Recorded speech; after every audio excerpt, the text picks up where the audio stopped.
¿Sabes lo que se siente cuando una simple llamada telefónica derrumba 36 años de confianza matrimonial? Cuando descubres que el hombre que duerme a tu lado cada noche es capaz de inventar mentiras tan elaboradas que incluyen a personas muertas para ocultar sus traiciones. Esa tarde, con el teléfono temblando en mi mano después de escuchar que el mejor amigo de mi esposo había muerto una década atrás, no solo me di cuenta de que me había estado engañando, me di cuenta de que había estado viviendo con un extraño que usaba a los muertos para justificar sus secretos con los vivos. Y lo que hice, cuando finalmente descubrí toda la verdad, me convirtió en alguien que hasta hoy no sé si era justicia divina o venganza humana, pero de lo que no me arrepiento ni un instante. Soy Graciela, tengo 68 años, y esta es la historia más inquietante que he vivido. Una historia que comenzó con una mentira aparentemente inocente sobre nostalgia universitaria y terminó con una revelación tan siniestra que cambió para siempre mi percepción sobre las personas que creemos conocer. Lo que vas a escuchar es tan perturbador, tan retorcido, que tal vez te haga cuestionar todo lo que creías saber sobre los límites de la mentira, la manipulación y hasta dónde puede llegar una mujer cuando descubre que su vida entera ha sido una actuación cuidadosamente orquestada. Es una confesión que necesito hacer porque hay verdades tan tóxicas que te envenenan el alma si no las liberas. Todo comenzó un jueves de octubre cuando Fernando, mi esposo de 36 años, llegó a casa con una expresión de emoción nostálgica que hacía mucho tiempo no le veía. «Graciela, mi vida», me dijo mientras se aflojaba la corbata. «Recibí una noticia que me puso muy sentimental hoy. Fernando trabajaba como ingeniero civil en una empresa constructora desde hacía más de 20 años. Era un hombre metódico, rutinario, que raramente se emocionaba por cosas fuera de lo común.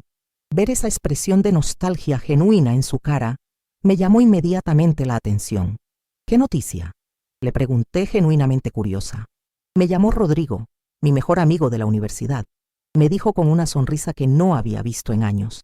«¿Te acuerdas que te hablé de él? Fuimos compañeros de cuarto durante toda la carrera, éramos inseparables».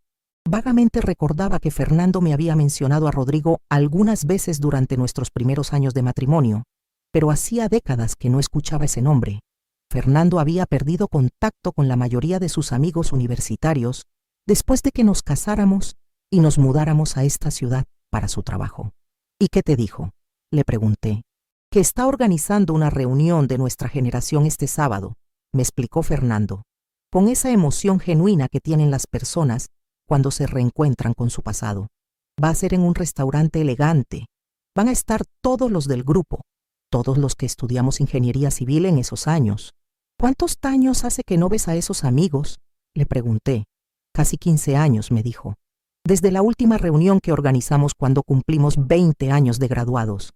Pero esta vez va a ser especial, porque Rodrigo consiguió localizar a todos, incluso a los que se habían mudado a otros países». Fernando se veía genuinamente emocionado por la perspectiva de reencontrarse con sus viejos compañeros. Durante el resto de la noche me estuvo contando anécdotas de sus años universitarios, historias sobre travesuras que habían hecho, profesores memorables, proyectos que habían realizado juntos. «¿Dónde va a ser la reunión?», le pregunté. «En el restaurante San Ángel», me dijo.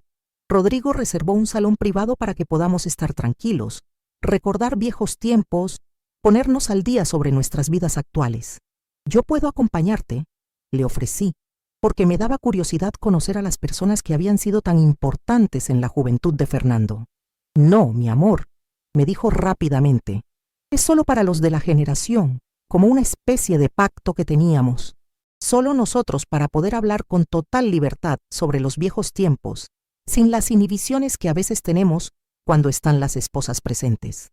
Tenía sentido. Los hombres a veces necesitan esos espacios para reconectarse con versiones más jóvenes de ellos mismos, sin las responsabilidades y formalidades de la vida adulta. «¿A qué hora empieza?», le pregunté. «A las 7 de la noche», me dijo. «Pero Rodrigo dice que estas reuniones siempre se alargan mucho, porque la gente empieza a recordar historias y el tiempo vuela. Probablemente llegue muy tarde. El sábado por la mañana Fernando se levantó más temprano de lo usual y se arregló cuidadosamente. Se puso una camisa que hacía tiempo no usaba. Se peinó con más esmero del habitual. Hasta se puso una colonia cara que yo le había regalado para su cumpleaños, pero que raramente usaba. «Te ves muy guapo», le dije mientras desayunábamos. «Seguro vas a impresionar a todos tus viejos amigos. Espero que me reconozcan», me dijo riéndose.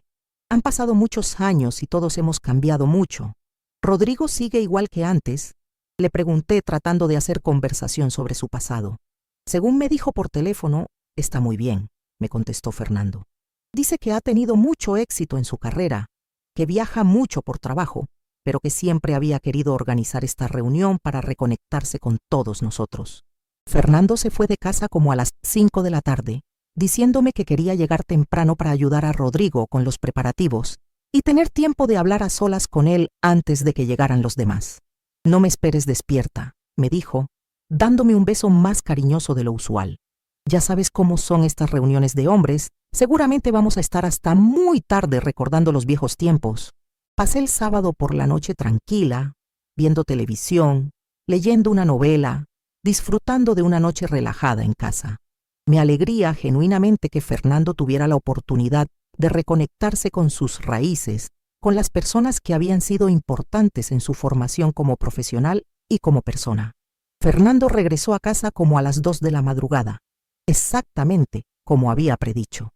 Llegó un poco desordenado, con la camisa ligeramente arrugada, oliendo a cigarro y alcohol, como cualquier hombre que había pasado una noche de nostalgia con viejos amigos. Pero había algo más, un olor que no podía ubicar completamente, algo dulce y femenino que se mezclaba con los olores típicos de una reunión masculina. «¿Cómo estuvo la reunión?», le pregunté cuando entró al dormitorio. «Increíble», me dijo con genuino entusiasmo. «Fue como volver a tener 25 años. Rodrigo está exactamente igual. Los demás también se conservan muy bien. Hablamos durante horas. Recordamos tantas cosas que había olvidado completamente». «¿Cuántos fueron?», le pregunté. «Como 12», me dijo. «Todos los del grupo original, menos 2 que viven en Europa y no pudieron viajar. Pero los demás estuvieron ahí, con las mismas ganas de reír y recordar que teníamos cuando éramos estudiantes». Fernando se duchó, se acostó y se durmió inmediatamente con esa satisfacción que dan las noches bien aprovechadas. Pero yo me quedé despierta durante mucho tiempo, tratando de identificar ese olor extraño que había percibido cuando llegó. Era definitivamente perfume de mujer, algo caro y sofisticado, completamente fuera de lugar en una reunión de hombres en un restaurante. Tal vez había habido meseras que usaban perfume fuerte, o tal vez en el restaurante también había otras celebraciones con mujeres. Decidí no darle importancia y eventualmente me quedé dormida. El domingo Fernando se despertó de muy buen humor, todavía emocionado por la reunión de la noche anterior. «¿Sabes qué es lo que más me gustó?», me dijo durante el desayuno. «Darme cuenta de que a pesar de todos los años que han pasado, a pesar de que todos tomamos caminos diferentes, todavía tenemos esa conexión especial que formamos en la universidad. ¿Van a volver a reunirse pronto?», le pregunté. «Rodrigo dice que quiere hacer esto más seguido», me contestó. «Tal vez cada 6 meses, para mantenernos en contacto y no perder de nuevo tantos años sin vernos». Durante los siguientes días, Fernando siguió comentando ocasionalmente sobre la reunión, compartiendo anécdotas que había recordado, mencionando cosas que sus amigos le habían contado sobre sus vidas actuales. Pero había algo que me molestaba, algo que no podía quitarme de la cabeza. El perfume que había olido el sábado en la noche era demasiado intenso, demasiado personal, como para ser solo un aroma ambiental de un restaurante. El martes por la mañana, después de que Fernando se fue al trabajo, tomé una decisión que cambiaría todo. Decidí llamar al restaurante San Ángel para confirmar que efectivamente había habido una reunión de exalumnos universitarios el sábado por la noche. «Buenos días», les dije cuando me contestaron. «Llamo para confirmar si el sábado pasado hubo una reunión privada de exalumnos de ingeniería civil en su restaurante». «Un momento, por favor», me dijeron. Escuché que consultaban con alguien más. «Señora», me contestaron después de unos minutos, «el sábado pasado no tuvimos ninguna reunión de exalumnos universitarios. De hecho, No hemos tenido eventos de ese tipo en varias semanas. Se me heló la sangre. ¿Está segura? Sería un grupo de aproximadamente 12 hombres en un salón privado, organizado por alguien llamado Rodrigo. Completamente segura, señora, me confirmaron. Llevamos registro detallado de todos los eventos privados, y no hubo nada parecido a lo que usted describe el sábado pasado. Colgué el teléfono con las manos temblando. Si Fernando no había estado en el restaurante San Ángel, si no había habido ninguna reunión universitaria, entonces, ¿dónde había pasado la noche del sábado? Y lo más inquietante, ¿por qué había inventado una historia tan específica y elaborada para ocultar la verdad? Esa tarde, cuando Fernando llegó del trabajo actuando completamente normal, lo observé cuidadosamente. Parecía el mismo hombre de siempre, el esposo cariñoso y confiable que había conocido durante más de 3 décadas. Pero ahora sabía que había mentido de manera tan convincente que si yo no hubiera verificado su historia, nunca me habría enterado de la verdad. Durante la cena actué con normalidad, pero por dentro mi mente trabajaba frenéticamente tratando de entender qué estaba pasando. ¿Rodrigo te dijo cuándo va a ser la próxima reunión?, le pregunté casualmente. Todavía no, me contestó Fernando sin mostrar nerviosismo. Dice que primero quiere que todos procesemos lo bien que la pasamos esta vez, y después vamos a planear la siguiente. Más mentiras. Mentiras fluidas, naturales, convincentes. Esa noche, después de que Fernando se durmió, tomé la decisión más importante de mi vida matrimonial. Iba a descubrir la verdad completa, sin importar lo que me costara encontrarla. Al día siguiente, miércoles, cuando Fernando se fue al trabajo, empecé mi investigación. Lo primero que necesitaba saber era si Rodrigo, su supuesto mejor amigo universitario, realmente existía. Busqué en las cajas donde Fernando guardaba recuerdos de sus años de estudiante. Encontré fotografías viejas, diplomas, algunos trabajos universitarios. En varias fotografías, efectivamente, había un joven que aparecía frecuentemente con Fernando, alguien que obviamente había sido su compañero cercano. En una de las fotos, en la parte de atrás, alguien había escrito Fernando y Rodrigo, último día de clases, 1987. Rodrigo había existido, pero seguía existiendo ahora.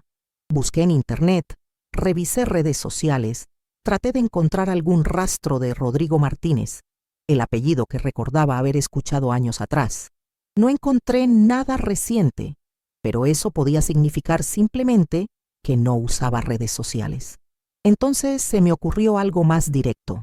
En una de las fotografías universitarias había otro joven que aparecía frecuentemente con Fernando y Rodrigo. En la parte trasera de la foto decía Fernando, Rodrigo y Alejandro, proyecto final. Si podía encontrar a Alejandro, tal vez él podría darme información sobre Rodrigo y sobre la supuesta reunión del sábado. Después de varias horas de búsqueda, encontré a Alejandro Ruiz en Facebook. Vivía en la misma ciudad donde habían estudiado. Trabajaba como ingeniero civil en una empresa importante y su perfil mostraba que efectivamente había sido compañero de Fernando en la universidad. Le mandé un mensaje privado explicándole quién era y preguntándole si tenía contacto con Rodrigo Martínez. Alejandro me contestó esa misma tarde. Señora Graciela, me escribió, qué gusto saber de usted. Claro que recuerdo a Fernando. Fuimos muy buenos amigos en la universidad. Pero me confunde su pregunta sobre Rodrigo Martínez. ¿Por qué la confunde?, le respondí. Porque Rodrigo murió hace 10 años, me escribió. Fue un accidente automovilístico muy triste. Todos los de la generación fuimos al funeral. Pensé que Fernando le habría contado. El mundo se detuvo completamente. Rodrigo había muerto hace 10 años y Fernando había usado su nombre para justificar una salida nocturna que había sido completamente falsa.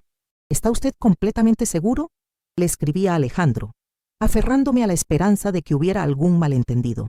Completamente seguro, me confirmó. Fue en 2014, un accidente muy doloroso para todos los que lo conocíamos. ¿Por qué pregunta sobre él? ¿Fernando no le contó lo que pasó?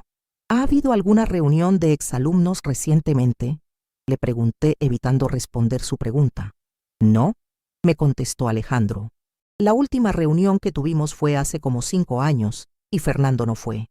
De hecho, hace años que perdimos contacto con él. ¿Está todo bien? No le respondí. No podía responder porque no sabía qué decir. Fernando había mentido sobre todo. No había habido reunión universitaria. No había hablado con Rodrigo porque Rodrigo estaba muerto. No había estado en el restaurante San Ángel. Todo había sido una mentira elaborada para ocultar dónde realmente había pasado la noche del sábado. Y ahora necesitaba descubrir dónde había estado realmente y por qué había sido necesario invocar a un amigo muerto para ocultar la verdad. Porque había algo en usar el nombre de una persona fallecida para justificar una mentira que me parecía especialmente cruel y perturbador. ¿Qué clase de persona era capaz de eso? ¿Y qué estaba ocultando que era tan terrible que necesitaba recurrir a los muertos para proteger sus secretos? Durante los siguientes días, mientras Fernando actuaba completamente normal en casa, yo me convertí en detective de mi propia vida matrimonial. Cada comentario casual sobre la supuesta reunión universitaria, cada mención de Rodrigo, cada detalle de esa noche del sábado que él seguía adornando con nuevas anécdotas, me confirmaba que estaba viviendo con un mentiroso de un nivel que nunca había imaginado posible. El viernes por la noche, Fernando me sorprendió con otro anuncio. Graciela, mi vida, me dijo durante la cena. Rodrigo me llamó hoy para decirme que algunos del grupo quieren hacer otra reunión este sábado. Dice que la pasamos tan bien la semana pasada que ya tienen ganas de repetir. Mi sangre se convirtió en hielo. Fernando estaba duplicando la mentira, usando al muerto Rodrigo para justificar otra salida misteriosa. ¿Tan pronto?, le pregunté, fingiendo sorpresa casual. ¿No es muy seguido? Es que varios de ellos viajan mucho por trabajo, me explicó Fernando. Y Rodrigo quiere aprovechar que todos estamos en la ciudad al mismo tiempo. ¿Va a ser en el mismo restaurante?, le pregunté. No, esta vez van a hacer algo diferente, me dijo. Van a reunirse en casa de uno de ellos, más informal, más íntimo. Más mentiras, cada vez más elaboradas. ¿De quién es la casa?, seguí preguntando. De Mario, me contestó sin dudar. Mario Hernández, ¿te acuerdas que te hablé de él? Tiene una casa muy bonita en las afueras, con jardín grande, perfecta para este tipo de reuniones. Nunca había escuchado el nombre de Mario Hernández en mi vida. Suena muy bien, le dije, fingiendo apoyo. ¿A qué hora vas a salir? Como a las 6, me dijo. Rodrigo dice que esta vez van a empezar más temprano, tal vez hacer una parrillada, algo más relajado que la semana pasada. Esa noche no dormí nada. Tenía en mis manos la oportunidad de descubrir finalmente la verdad sobre dónde iba Fernando cuando usaba estas mentiras elaboradas sobre reuniones universitarias inexistentes. El sábado por la mañana, Fernando se comportó exactamente igual que la semana anterior. Se arregló cuidadosamente, se puso ropa especial, se aplicó colonia cara. ¿Necesitas que te prepare algo para llevar?, le ofrecí. No, mi amor, me dijo. Rodrigo dice que van a encargar comida, que no nos preocupemos por nada más que disfrutar. Fernando se fue a las 6 de la tarde, exactamente como había dicho. Pero esta vez yo tenía un plan. Tan pronto como se fue, salí de casa y lo seguí en mi auto, manteniéndome a distancia suficiente para que no me viera, pero lo suficientemente cerca para no perderlo. Fernando no se dirigió hacia las afueras donde supuestamente vivía el inexistente Mario Hernández.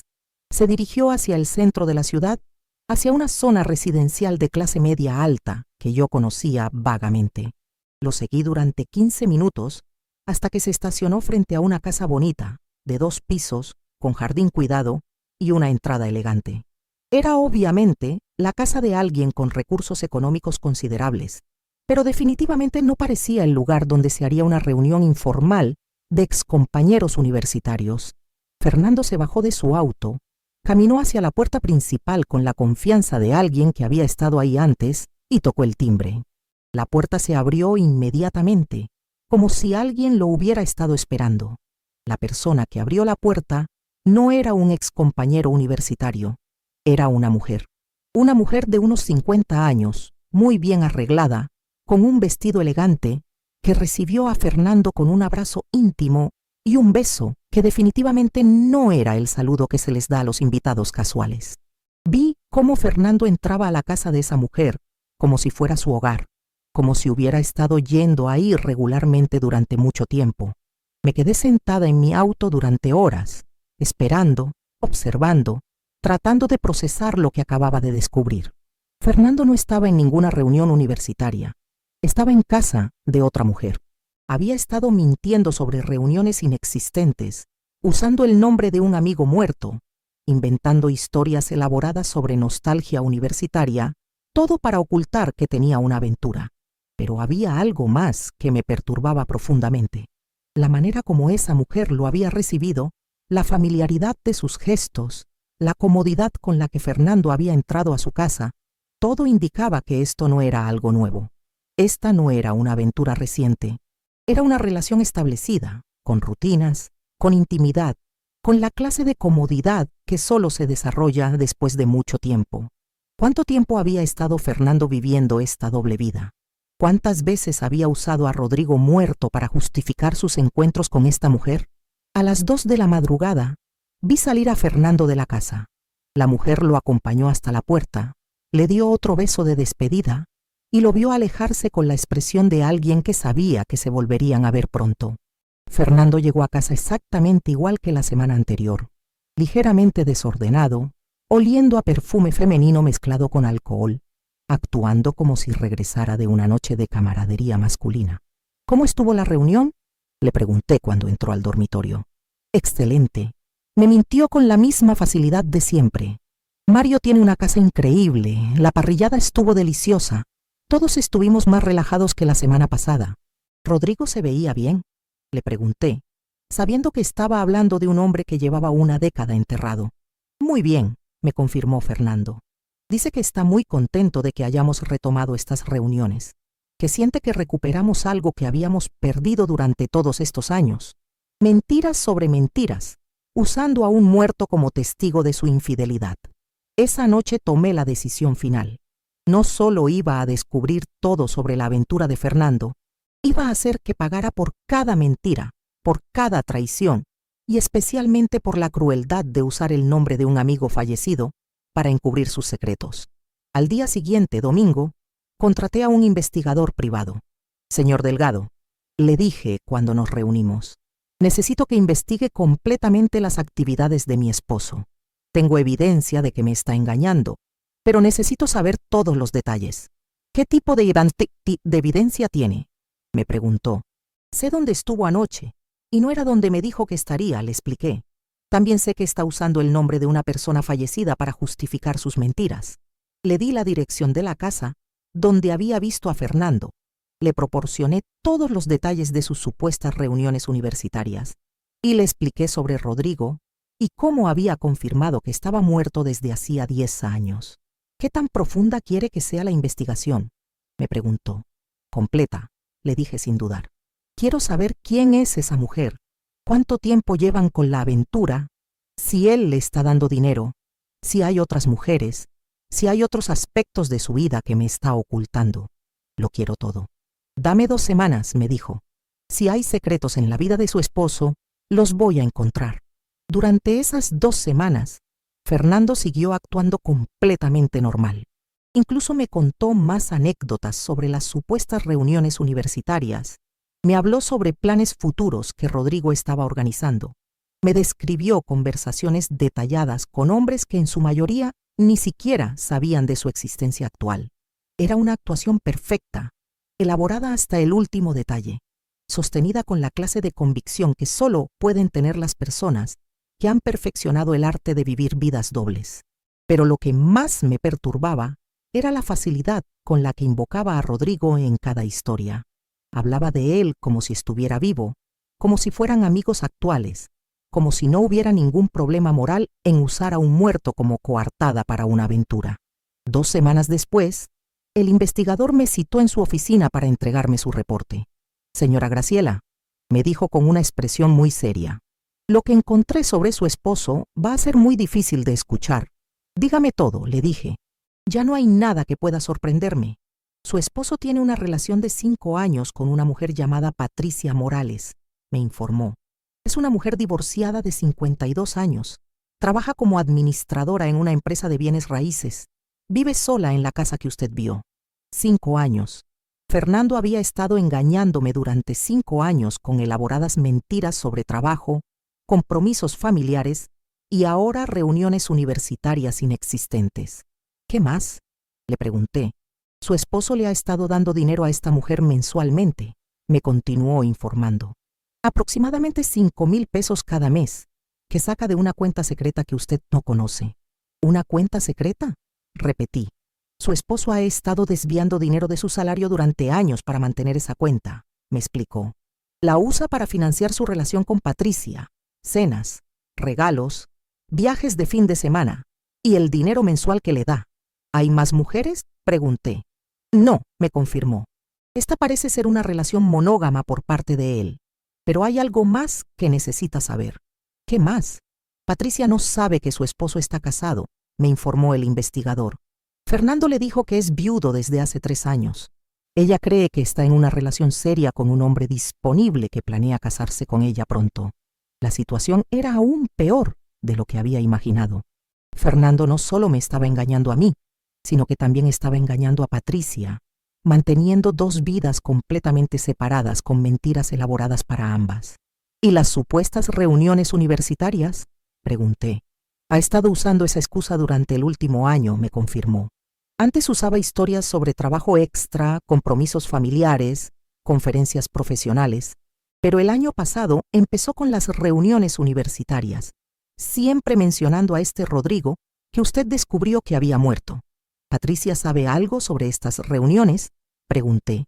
Fernando le dice a Patricia que los sábados que pasa con ella son noches de trabajo, que tiene que supervisar proyectos nocturnos o viajar por trabajo, me explicó. A usted le dice que son reuniones universitarias.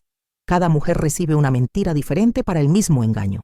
Ahora, queridos, antes de contarles lo que hice con toda esta información devastadora, necesito pedirles algo muy importante.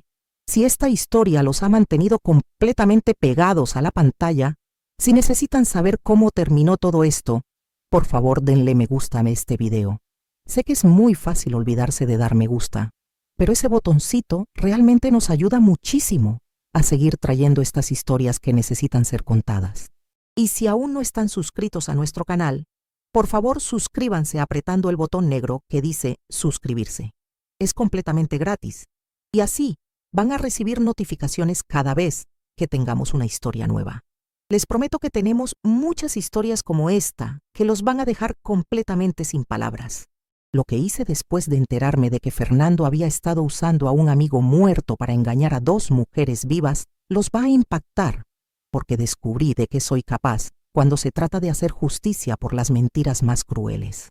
Con toda la información del investigador en mis manos, tenía que tomar una decisión que cambiaría las vidas de 3 personas, la mía, la de Fernando y la de Patricia, la mujer que había estado siendo engañada tanto como yo. Pero había algo que me molestaba más que la aventura misma.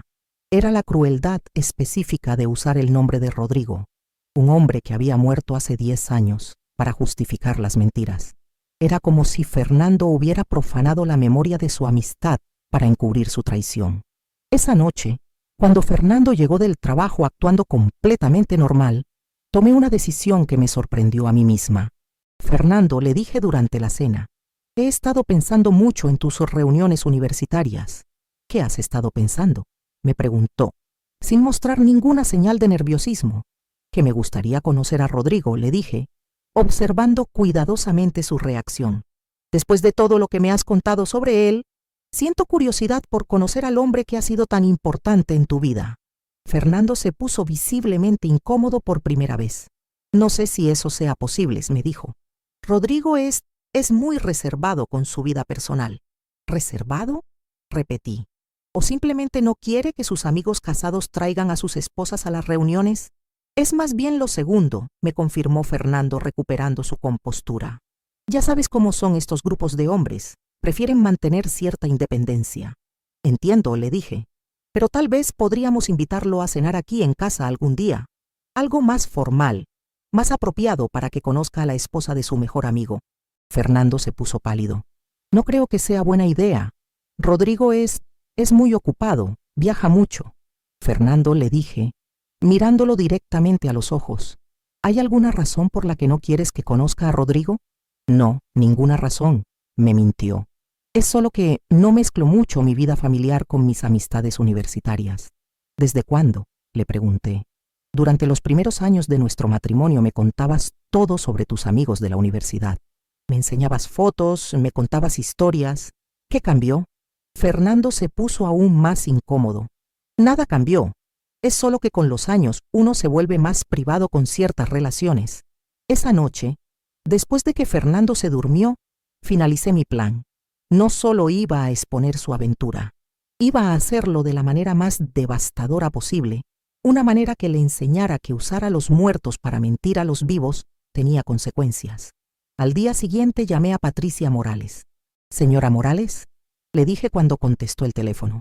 «Sí, soy yo», me respondió con una voz agradable. «Mi nombre es Graciela y necesito hablar con usted sobre Fernando Hernández», le dije. Hubo un silencio largo del otro lado de la línea. «¿Fernando?», me preguntó finalmente. «¿Cómo obtuvo mi número? ¿Le pasó algo a Fernando?». «No le pasó nada», le dije. «Pero hay cosas sobre él que usted necesita saber. Cosas que van a cambiar completamente su perspectiva sobre la relación que tienen». «¿Qué tipo de cosas?», me preguntó con genuina preocupación. «¿Podemos reunirnos en persona?», le sugerí. «Es una conversación que necesita hacerse cara a cara». Patricia accedió a reunirse conmigo ese mismo día en un café del centro de la ciudad.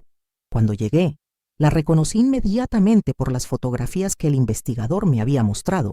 Era una mujer atractiva, elegante, que obviamente se cuidaba mucho y tenía buenos recursos económicos. «¿Usted es Graciela?», me preguntó cuando me acerqué a su mesa. «Sí», le dije, sentándome frente a ella. «Gracias por aceptar reunirse conmigo. ¿Qué tiene que decirme sobre Fernando?», me preguntó directamente. «Me tiene muy preocupada desde que me llamó».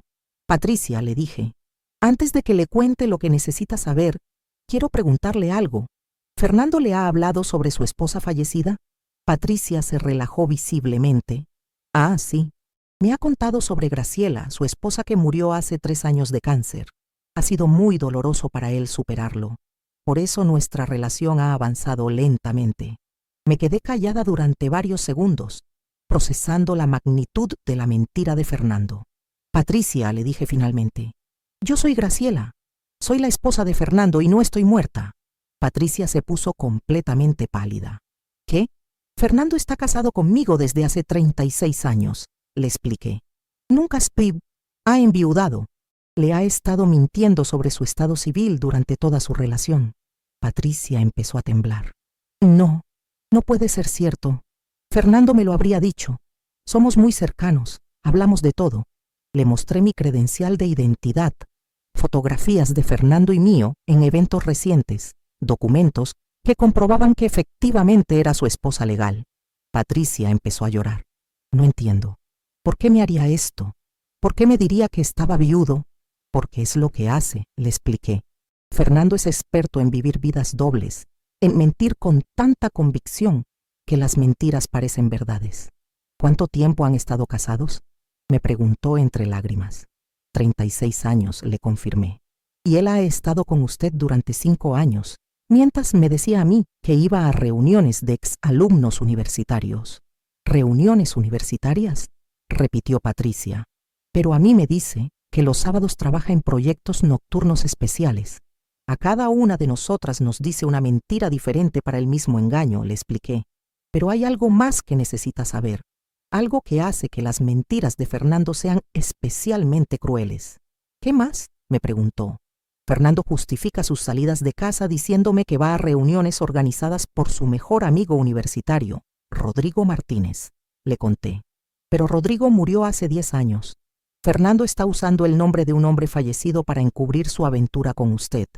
Patricia se quedó en shock completo. «¿Está usando a alguien muerto para mentir sobre nosotros?». «Exactamente», le confirmé. «Y no solo eso. Me cuenta historias detalladas sobre conversaciones que supuestamente tiene con Rodrigo, planes que están haciendo, anécdotas que recuerdan juntos. Habla de él como si estuviera vivo. Eso es enfermizo», me dijo Patricia. «Lo es», coincidí. «Y es por eso que decidí hablar con usted, porque ambas merecemos saber con qué clase de hombre estamos tratando».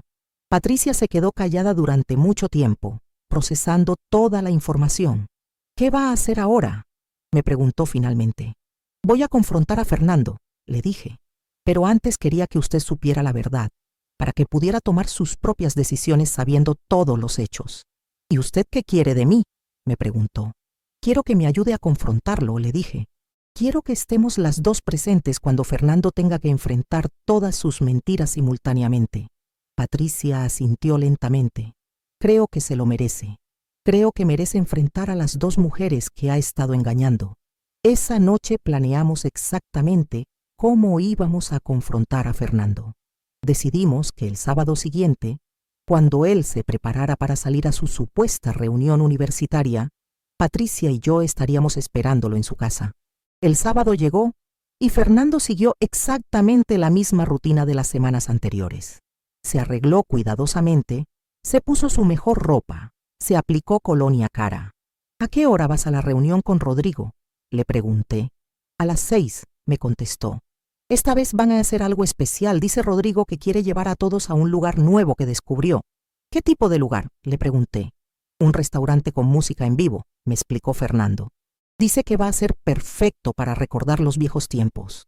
A las 5:30, Fernando se despidió de mí con el beso falso de siempre. No me esperes despierta, me dijo. Rodrigo dice que estas reuniones con música siempre se alargan mucho. Ten cuidado, le dije. Y saluda a Rodrigo de mi parte. Se lo voy a decir, me prometió Fernando, sin saber que me estaba prometiendo saludar a un hombre que llevaba una década enterrado. Fernando salió de casa exactamente a las 6. 10 minutos después, Patricia llegó. ¿Está lista para esto?, me preguntó. Completamente lista, le confirmé. Nos sentamos en la sala a esperar el regreso de Fernando. Patricia había traído todas las cartas, regalos y fotografías que Fernando le había dado durante sus 5 años juntos. Yo había preparado todos los documentos que el investigador me había entregado, más las fotografías universitarias donde aparecía el verdadero Rodrigo. A las 2 de la madrugada, Fernando regresó a casa. Entró como siempre con la confianza de alguien que sabía que su mentira era perfecta. Cuando encendió la luz de la sala y nos vio a Patricia y a mí sentadas juntas esperándolo, su cara se transformó completamente. ¿Qué está pasando aquí?, logró decir. Hola, Fernando, le dijo Patricia. O debería decir hola, esposo de Graciela, porque resulta que no eres viudo como me has estado diciendo durante 5 años. Fernando, le dije yo, siéntate. Patricia y yo tenemos muchas cosas que preguntarte, y esta vez queremos respuestas verdaderas. Fernando se desplomó en una silla, completamente derrotado.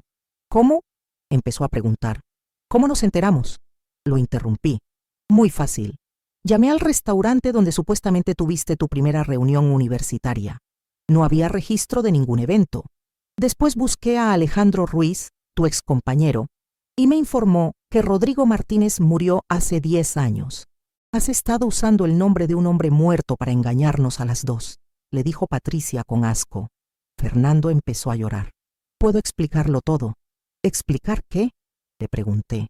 ¿Explicar por qué has estado viviendo una doble vida durante 5 años? ¿Explicar por qué le dijiste a Patricia que yo estaba muerta? ¿Explicar por qué profanaste la memoria de tu amistad con Rodrigo para encubrir tu aventura? Fernando no supo qué contestar.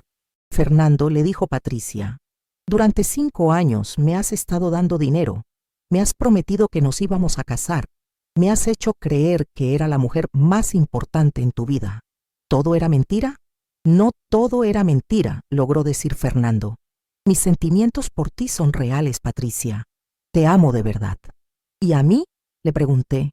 ¿También me amas o solo soy la esposa conveniente que mantiene tu fachada de respetabilidad? Fernando se quedó callado porque no sabía cómo responder sin mentir más. Ya no importa lo que sientes, le dije. Lo que importa es lo que has hecho. Y lo que has hecho es imperdonable. ¿Qué van a hacer ahora?, nos preguntó Fernando. Patricia y yo nos miramos. Habíamos planeado este momento cuidadosamente. Yo me voy a divorciar de ti, le dije, y me voy a quedar con todo. La casa, los ahorros, la pensión, todo. Porque tengo evidencia de adulterio y fraude financiero que te va a dejar sin nada. Y yo me voy a asegurar de que toda la gente que te conoce sepa exactamente qué clase de hombre eres, añadió Patricia.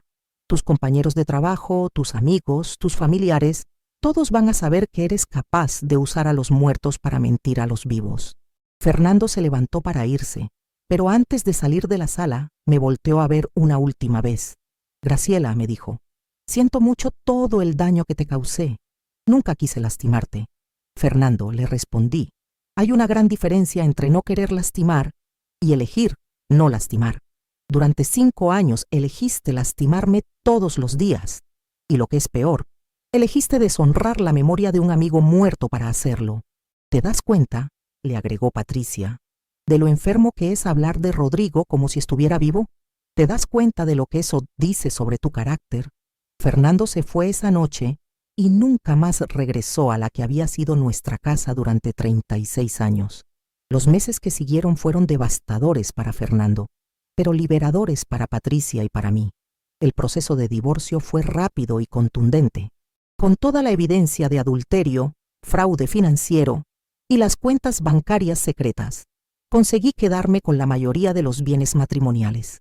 Fernando perdió la casa, los ahorros, la mitad de su pensión y tuvo que mudarse a un departamento pequeño y barato. Pero lo que más lo afectó fue la pérdida de reputación social. Patricia cumplió su promesa de asegurarse de que toda la gente que conocía a Fernando supiera exactamente qué clase de hombre era. Sus compañeros de trabajo, sus amigos, sus familiares, todos se enteraron de que había estado viviendo una doble vida, usando el nombre de un amigo fallecido para engañar a 2 mujeres simultáneamente. La historia se extendió rápidamente porque había algo particularmente perturbador en el detalle de usar a Rodrigo muerto como coartada. La gente entendía las aventuras amorosas, incluso las dobles vidas, pero usar a un muerto para encubrir mentiras cruzaba una línea moral que la mayoría consideraba imperdonable. Fernando se convirtió en un paria social, perdió amistades de décadas, se volvió el chisme de la oficina y tuvo que enfrentar el desprecio de familiares que no podían creer que fuera capaz de tal crueldad. Pero lo más devastador para él fue perder a ambas mujeres simultáneamente. No solo perdió a Patricia, sino que también me perdió a mí, y se quedó completamente solo para enfrentar las consecuencias de sus mentiras. Patricia y yo, sorprendentemente, nos volvimos muy buenas amigas. Teníamos algo en común que pocas mujeres comparten. Habíamos sido engañadas por el mismo hombre de maneras complementarias, y juntas habíamos logrado hacer justicia. ¿Sabes lo que más me duele?, me dijo Patricia una tarde cuando nos reunimos para tomar café. No es solo que me haya engañado, es que me hizo cómplice involuntaria de engañarte a ti. Durante 5 años estuve siendo la otra mujer sin saberlo. No eres culpable de nada, le aseguré. Fernando es experto en crear víctimas, no cómplices. Tú fuiste tan engañada como yo. ¿Crees que realmente nos amaba a las 2? Me preguntó. Creo que Fernando amaba la emoción de vivir 2 vidas, le respondí. Amaba sentirse importante para 2 mujeres diferentes, pero no creo que fuera capaz de amar genuinamente a nadie más que a sí mismo. ¿Te arrepientes de haberlo confrontado de la manera que lo hicimos?, me preguntó. Para nada, le dije sin dudar. Fernando necesitaba enfrentar las consecuencias completas de sus actos. Necesitaba perderlo todo para entender la magnitud del daño que había causado. 1 año después de la confrontación, recibí una carta de Fernando. Era una carta larga, llena de disculpas y explicaciones, donde me suplicaba perdón y me contaba lo difícil que había sido su vida después de perder todo. Graciela, decía la carta, he tenido 1 año completo para reflexionar sobre mis actos y me doy cuenta de que no hay justificación para lo que hice, especialmente para usar el nombre de Rodrigo de la manera que lo hice. Era mi mejor amigo, y profanar su memoria para encubrir mis mentiras fue lo más bajo que he hecho en mi vida. Leí la carta completa, pero no la contesté. No porque no creyera que su arrepentimiento fuera genuino, sino porque entendía que algunas acciones tienen consecuencias permanentes. No se puede tomar el nombre de un amigo muerto para mentir durante años y después esperar perdón solo porque finalmente entendiste que estaba mal. No se puede engañar a 2 mujeres simultáneamente, haciéndoles creer que eran lo más importante en tu vida, y después esperar comprensión solo porque te descubrieron. No se puede vivir 5 años de doble vida, construyendo felicidad falsa sobre mentiras elaboradas, y después esperar que las consecuencias sean temporales. Fernando había tomado decisiones conscientes durante años. Había elegido mentir todos los días. Había elegido usar a Rodrigo como coartada. Había elegido construir su felicidad sobre el engaño de dos mujeres que confiaban en él. Y cuando tienes que enfrentar las consecuencias de esas decisiones, no hay cantidad de arrepentimiento que pueda borrar el daño causado. 2 años han pasado desde que descubrí la verdad sobre Fernando, y no me arrepiento ni por un segundo de las decisiones que tomé. A veces la gente me pregunta si no fui demasiado cruel al destruir completamente su vida, si no habría sido mejor manejar la situación de manera más privada. Mi respuesta siempre es la misma. Fernando destruyó su propia vida el día que decidió usar el nombre de un amigo muerto para engañar a 2 mujeres vivas. Yo solo me aseguré de que enfrentara las consecuencias de sus decisiones. ¿Me siento culpable por haber arruinado su reputación social? No, porque su reputación estaba construida sobre mentiras y merecía ser expuesta. ¿Me siento mal por haberlo dejado sin recursos económicos? No, porque esos recursos los había estado usando para mantener una doble vida que me robó 5 años de honestidad matrimonial. ¿Me siento satisfecha de haberlo dejado completamente solo? Honestamente, sí, porque durante 5 años me había dejado sola emocionalmente mientras construía intimidad genuina con otra mujer. Pero lo que más satisfacción me da es haber expuesto la crueldad específica de usar a Rodrigo como coartada, porque hay algo particularmente vil en profanar la memoria de un amigo para encubrir traiciones, y esa clase de crueldad merecía las consecuencias más severas. Fernando puede estar viviendo solo en un departamento barato, trabajando en empleos menores, sin amigos ni familia que lo respeten, pero yo duermo tranquila sabiendo que hice justicia no solo por mí, sino por Patricia y hasta por Rodrigo, cuya memoria fue usada de manera tan despreciable. Porque al final del día, cuando estoy sola en mi casa recordando los 36 años que viví con un mentiroso, no siento pena por la vida que perdí. Siento orgullo por la mujer en la que me convertí cuando decidí que la verdad era más importante que la comodidad, que la justicia era más importante que la paz falsa. Fernando eligió ser cruel, de maneras que yo nunca había imaginado posibles. Yo elegí ser implacable, de maneras que él nunca pensó que yo sería capaz. Y cuando se trata de elegir entre ser la víctima silenciosa o ser la justiciera que expone la verdad, yo siempre voy a elegir la verdad, aunque esa verdad destruya todo lo que creía conocer sobre mi vida, aunque esa verdad me convierta en alguien que no reconozco completamente, aunque esa verdad tenga consecuencias permanentes para todos los involucrados, porque la verdad, por dolorosa que sea, siempre es mejor que la mentira más cómoda, y la justicia, por devastadora que sea, siempre es mejor que la traición más elaborada, especialmente cuando esa traición incluye usar a los muertos para engañar a los vivos. Eso, para mí, era imperdonable. Y las cosas imperdonables merecen consecuencias permanentes, sin arrepentimientos, sin excepciones, sin perdón. Bueno, mi vida, esta ha sido mi historia. Sé que es muy intensa, muy perturbadora, pero era una confesión que necesitaba hacer. Perdóname si te mantuve tanto tiempo con una historia tan complicada, pero era algo que llevaba años necesitando sacar de mi alma. Si esta historia te impactó, si te hizo reflexionar sobre los límites de la mentira y la importancia de la justicia, por favor dale me gusta a este video. Es muy fácil olvidarse, pero ese me gusta nos ayuda muchísimo a seguir compartiendo estas historias que necesitan ser escuchadas. Y si no estás suscrito, por favor suscríbete apretando el botón negro que dice suscribirse. Es completamente gratis y así recibes notificaciones cada vez que subimos una historia nueva. Cuéntame en los comentarios qué opinas de lo que hice. ¿Crees que fui demasiado cruel con Fernando? ¿O crees que se merecía todo lo que le pasó? ¿Tú qué habrías hecho al descubrir que tu pareja usaba el nombre de una persona fallecida para engañarte? Si has vivido traiciones similares, cuéntamelo en los comentarios. Y recuerda, todos los días estamos aquí con nuevos relatos que te van a dejar sin aliento. Historias reales, historias que duelen, historias que necesitan ser contadas. Hasta la próxima. y gracias por acompañarme en esta confesión tan necesaria.